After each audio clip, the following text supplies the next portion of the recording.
So it is very unusual that we see a director stick with a franchise and be able to close out a trilogy like this, particularly with animated movies. So I was wondering, along the way, was there ever even a thought in your mind to kind of step back and hand the reins over, or did you know from day one that this was your series? Well, not from day one. So I was brought onto the project along with Chris Sanders when we had 15 months before the release of the first film, and it needed a story departure, a fairly significant one. So that was a rush to the end. We weren't thinking about any sequels or a trilogy. It was only after the film went out there and made some money for the studio and it was well received that they said, okay, how about a sequel? And I'm generally like allergic to sequels, to be honest. So I said, unless it has purpose, unless there's a larger mission to this. And I thought, well, we have a lot of unanswered questions in the first movie, and the idea of the book series, even though we didn't necessarily follow the narrative, was to follow Hiccup from kind of Viking runt ne'er-do-well to wise, selfless Viking chief by the end of it. And so there seemed to be an opportunity. Let's do 3 acts of one story.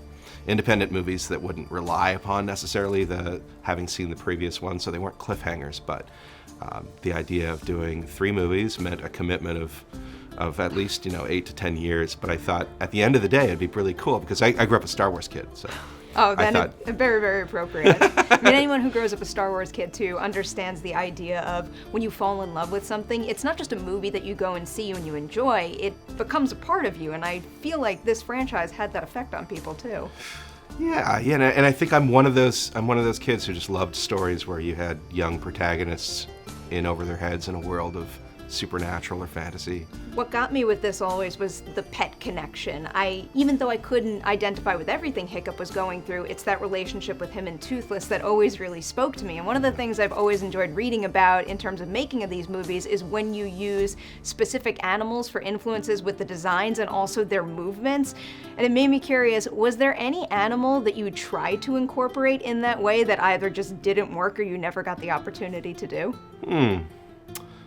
Well, I think we certainly had to expand upon Valka's dragon, Cloudjumper. The initial inspiration was an owl, but beyond turning their heads nearly completely around, there's not a whole lot that owls do as offset blinking. So we had to come up with a lot more personality for that dragon, even though that was the initial starting place. And how about the animation technology? Because I feel like in the past year in particular, we've kind of seen the animation industry explode in so many wonderful ways. So is there any piece of tech that we could see being used in Hidden World that you never had access to before?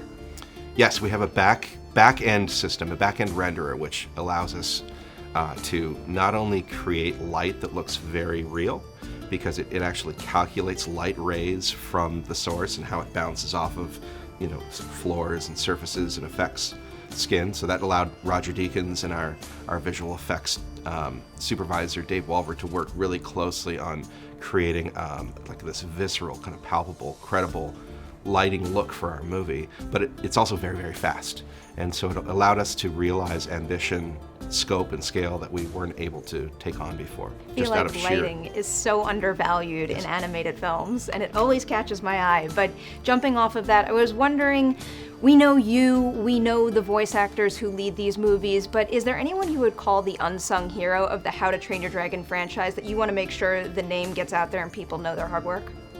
Well, I would hope that people know of John Powell. If they don't, they really should. He's a master composer, and for me, music is half of the equation.